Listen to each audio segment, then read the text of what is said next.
So let's talk about The Devil Wears Prada. The Devil Wears Prada is an instant cult classic. And I think that this particular video will go into more of the characters of the film itself, rather than the film as a whole. Especially the three main female characters, Miranda, Andy, and then Emily. So let's just go in that order, right? Miranda, played by the very talented Meryl Streep, Oscar-winning actress, in fact, is one of the most iconic characters, and is a direct influence from the fashion magazine and media executive, Anna Wintour. She is sort of the real-life version of Meryl Streep's Miranda, in this case. And Miranda I'd like to really talk about because she is sort of the character that is the driving plot of The Devil Wears Prada. It's her that everyone refers to as the devil when they say The Devil Wears Prada, calling her names such as the Dragon Lady. Her character as a whole is very interesting to look at. Let's not forget that there's no justifying Miranda, even with her character being so iconic on screen and so recognizable. You have to recognize that she is an abusive boss to Andy and to Emily and to all the other staff on runway. She is tyrannical, and she gives inconceivable tasks with no pushback or criticism. And she rules runway with an iron fist. As Stanley Tucci's character might say, her opinion is the only one that matters, basically.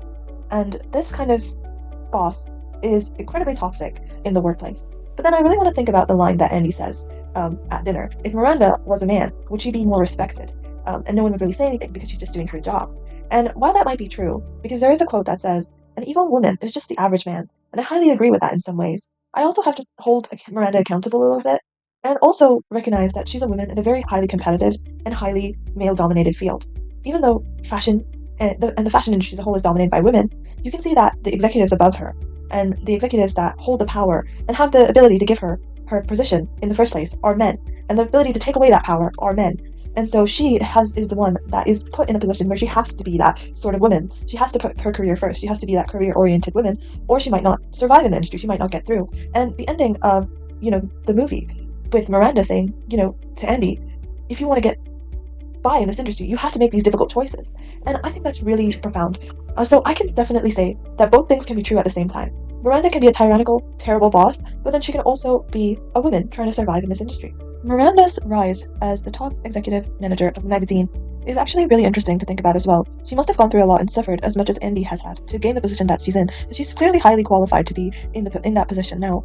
And I would like a backstory on her character if they were to ever make a movie. I wish it would be a prequel about Miranda's life and how she was brought up. I find it really interesting also how Miranda says she sees a lot of herself in Andy, and I think that tells a lot because she was once in that position as Andy was. And we'll move on to Andy next, but I also just want to say about Miranda that even though we see her as this bitchy, tyrannical boss that she is, we still can feel a sense of sympathy for her and her situation, the way that she has to deal with the divorce and the kids, and also the media hounding her ass and getting on her last nerve. It's all a media spectacle, and she has to be at the forefront and keeping it together as much as possible, and I think a lot of regular people can observe and have sympathy for that. Now moving on to Andy Sachs, our main protagonist of Devil Wears Prada. She is treated as the antithesis to Miranda's character. She is a smart girl, quote-unquote smart, that knows nothing about fashion at the start and has no serious interest in the fashion industry and is only there to be able to get a job so that she can move ahead and continue her career in journalism. It's important to remember that in a world where women are only valued for one thing and one thing only, beauty, Andy Sachs wants to be known as something more. She presents herself in a way that is not appealing to the general public. She has rumpled hair, rumpled clothes, not really anything designer, just dressed very practically, like a man would going to his first job interview. And that's how Andy Sachs sees it. She does not see any value in fashion, or dressing in a certain way, or changing anything about herself or her personality just to fit in the industry that she's applying for. Since she has no interest in fashion, this kind of sets her back. But she gets a chance at becoming an assistant to one of the most powerful executives in the fashion industry, because Miranda took a chance on her, and decided that she wanted to do something different, and hire this quote-unquote smart fat girl for the job, rather than one of those silly girls who are not very smart. Now, you have to consider that back in the day, in 2006, it was really much all about how a woman's appearance can make her get ahead. And in this time, there was a lot of skinniness that was associated to beauty, a lot of arbitrary rules and standards that were in place. And so the culture was very much different back then. Now it's still somewhat relative to the standards that were there before, but we have a bit more of a positive look on the fashion industry and beauty in women as a whole. What I want to really get into is Andy's perception of fashion and how that changes over time and how that style changes over time, as well as talking about how she navigates the career aspect of being assistant. Throughout this internship, she is presented in a particular way from start to finish, and how she gets more enveloped in the world of fashion, and how that starts to affect her personal life as well, and the relationships with men that she has around this movie. Notice how Andy describes herself in the beginning. She thinks she's better than all the fashion girls and holds herself to a higher degree of intelligence, even though she does not know any of these girls and she does not know Emily or Miranda, but she is sort of pretentious in a way where she is the one that went to Stanford and therefore she is the one that knows the best, in her opinion. And when she breaks down after that first failure that she has with Miranda, with not being able to get her home in time for her children's recital, she breaks down immediately and begins to think of quitting. This really tells us a lot about her character and how she thought she knew what she was doing, but in the end, she thinks she's not really cut out for this kind of world. Until Stanley Tucci's character, Nigel, is the one to guide her and tell her that she needs to work harder. And so she changes her entire method and begins to become one of the fashion girlies. Now this is where her style evolves, from being a frumpy-looking secretary to a very high-fashion, very sophisticated type of woman that she used to look down upon. And by doing this, she's becoming more and more invested and excited about this job opportunity and this avenue that she's taking with Miranda. She becomes more and more enveloped in the world of fashion, and she begins to learn the ropes of how Miranda speaks, talks, the way that certain colors go together, certain things meld together, what skirts she should buy, what surfboard she should buy, how Miranda likes her steak, etc. She adopts all of these things while being an assistant, and completely changes her entire persona to fit this sort of need that Miranda wants her to be.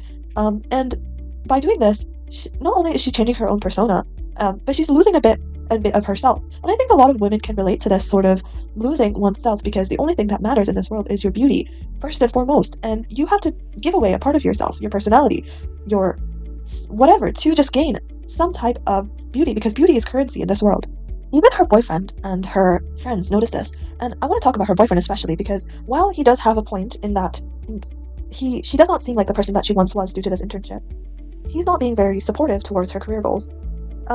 Two things can be true at the same time. Andy can be losing herself to this world of fashion, while also gaining a sense of self, and gaining a sense of selfhood that revolves around her career, and being able to build that. And I think the boyfriend could have been a bit more supportive, especially when she missed his birthday just to go to the Met Gala. It's the Met Gala we're talking about. Your birthday can wait, I think, because the Met Gala is a once-in-a-lifetime opportunity for her. And as usual, she did spectacularly and got on Miranda's good graces. This one elevated her to the top. I want to talk about the other side of the coin. The other side meaning that Christian, who develops a sort of interest in Andy, and Andy develops sort of interest back, even though she is with her boyfriend at the time, is interesting to see the dynamic, because Christian, while he does have a sense of authority, the relationship is not at all appropriate in this setting, and you can kind of say that he is taking advantage of the situation because he is in a position of authority, and therefore could have, you leveraged his status to make Andy like him.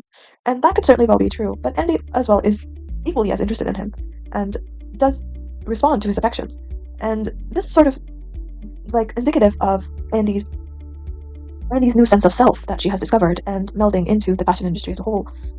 She believes that she deserves better than her current boyfriend, who isn't very supportive at the moment. And at the end, she realizes that all men are basically the same. They are two sides of the same coin. Her boyfriend might not be supportive, but Christian also might be taking advantage of her, and also it's just not, she deserves to be by herself for a while, and that she deserves to sort of find her sense of self instead of relying on men. And that's sort of a good way to think about these two kinds of relationships that she has with men. And the relationship that she has with Stanley Tucci's character Nigel is a lot more different, because Nigel is sort of like a mentor to her rather than a lover, and that's sort of what she needs in her life. She needs some sort of father figure to be able to guide her throughout the fashion industry, which is very cutthroat, and that was an example of a positive male figure in her life. Lastly, I want to talk about her relationship to Emily, and also the ending scene where she walks away from Miranda. So her relationship to Emily is very interesting to me, because she and Emily were sort of co-workers, but they're always butting heads. I think in the fashion industry, it's very common for women to be pitted against each other. So when Andy first arrives, Emily is very critical of her, and to the point where, she shames her for her outfits and talks behind her back, while Andy has to take it. And when Andy moves up and becomes more of her new self, and gains a sense of fashion and style, that's when she starts to treat Emily like she's beneath her. She even takes her position, even though she said she has no choice. She takes her position to go to Paris, even though Emily has been starving herself for a while. Andy begins to think that, she is the one that deserves to go to Paris instead, because of all her hard work.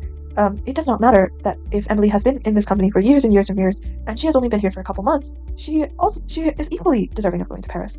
And so that is kind of the problem for me, where Emily and Andy in the end are very much pitted against each other. At the end, I feel like the best decision that Andy made was walking away from Miranda and gaining a new sense of self without anyone to sort of influence her.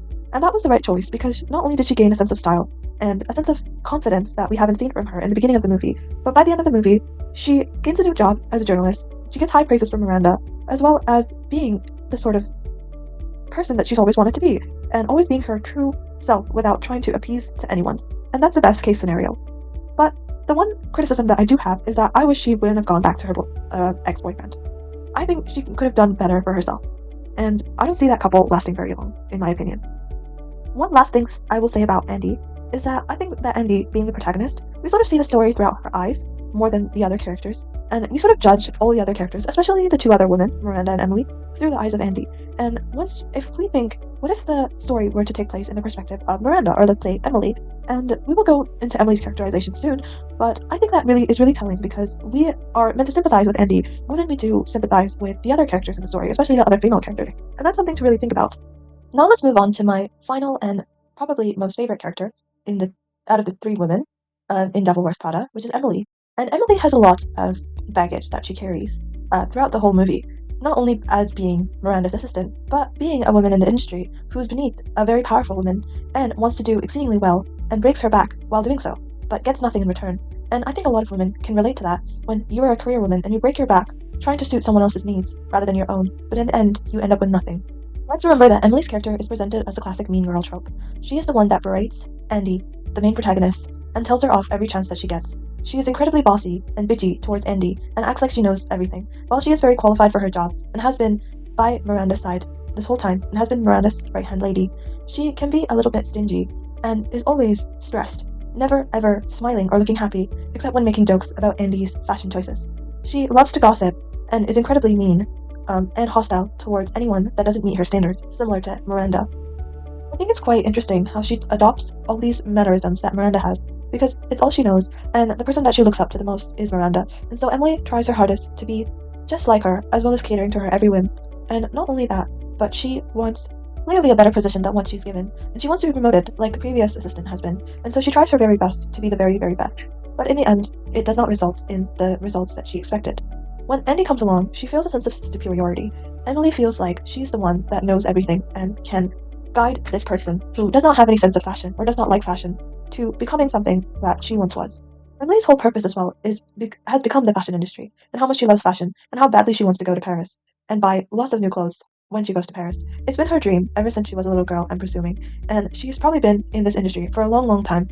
And regarding that, she probably has worked her ass off to get to where she is, just like Miranda has, but she is not in a position of authority, as Miranda is, and sometimes women can find themselves working hard as possible, but getting nowhere, and that's what Emily represents. I think she's the girl that had big dreams of getting into the fashion industry, and it being smooth sailing, but it actually is not what she hoped it would be. I also think the constant antagonism that her character is meant to represent, in comparison to Andy's character, is deliberate because she is the antithesis to Andy's character, and presented as the mean girl. Whereas she is just a woman like Andy, who has a lot in common like Andy as well, even though they're presented to be like polar opposites.